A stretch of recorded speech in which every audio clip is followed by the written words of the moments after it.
John chapter 5, verses 1 through 8. Afterward, Jesus returned to Jerusalem for one of the Jewish holy days.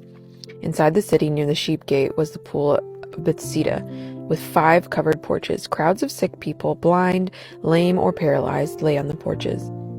One of the men lying there had been sick for 38 years. When Jesus saw him and knew he had been ill for a long time, he asked him, "Would you like to get well?" "I can't, sir," the sick man said, "for I have no one to put me in the pool when the water bubbles up. Someone else always gets there ahead of me."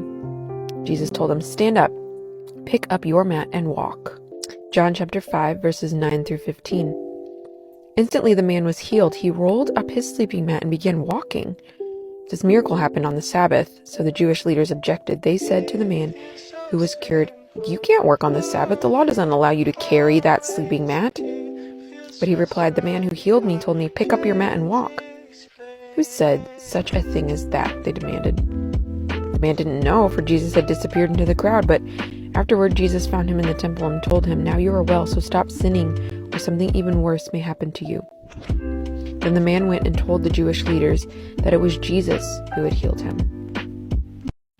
John chapter 5, verses 16 through 18. So the Jewish leaders began harassing Jesus for breaking the Sabbath rules. But Jesus replied, "My Father is always working, and so am I." So the Jewish leaders tried all the harder to find a way to kill him. For he not only broke the Sabbath, he called God his Father, thereby making himself equal with God. John chapter 5, verses 19 through 20. So Jesus explained, "I tell you the truth, the Son can do nothing by himself. He does only what he sees the Father doing. Whatever the Father does, the Son also does. For the Father loves the Son and shows him everything he is doing. In fact, the Father will show him how to do even greater works than healing this man. Then you will truly be astonished." John chapter 5, verses 21 through 23. For just as the Father gives life to those he raises from the dead, so the Son gives life to anyone he wants. In addition, the Father judges no one. Instead, he has given the Son absolute authority to judge, so that everyone will honor the Son just as they honor the Father. Anyone who does not honor the Son is certainly not honoring the Father who sent him. John chapter 5, verse 24. I tell you the truth, those who listen to my message and believe in God who sent me have eternal life.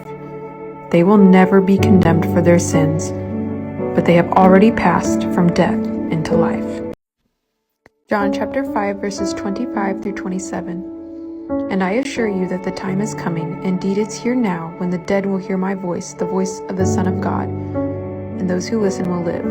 The Father has life in himself. He has granted that same life-giving power to his Son, and he has given him authority to judge everyone because he is the Son of Man.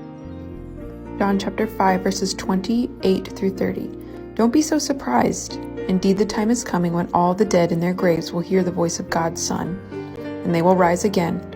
Those who have done good will rise to experience eternal life. Those who have continued in evil will rise to experience judgment. I can do nothing on my own. I judge as God tells me. Therefore, my judgment is just, because I carry out the will of the one who sent me, not my own will. John chapter 5, verses 31 through 35. If I were to testify on my own behalf, my testimony would not be valid.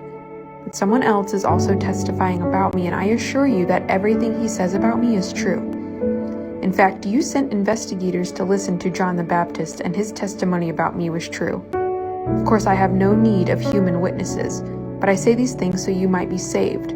John was like a burning and shining lamp, and you were excited for a while about his message. John chapter 5, verses 36 through 38. But I have a greater witness than John, my teaching and my miracles.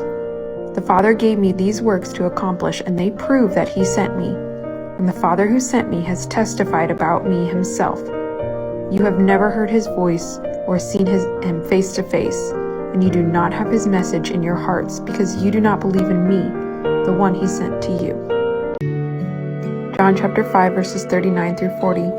You search in the scriptures because you think they give you eternal life, but the scriptures point to me, yet you refuse to come to me to receive this life. John chapter 5, verses 41 through 44. Your approval means nothing to me, because I know you don't have God's love within you. For I have come to you in my Father's name, and you have rejected me. Yet if others come in their own name, you gladly welcome them. No wonder you can't believe, for you gladly honor each other, but you don't care about the honor that comes from the one who alone is God. John chapter 5, verses 45 through 47. Yet it isn't I who will accuse you before the Father. Moses will accuse you. Yes, Moses, in whom you put your hopes. If you really believed Moses, you would believe me because he wrote about me. But since you don't believe what he wrote, how will you believe what I say?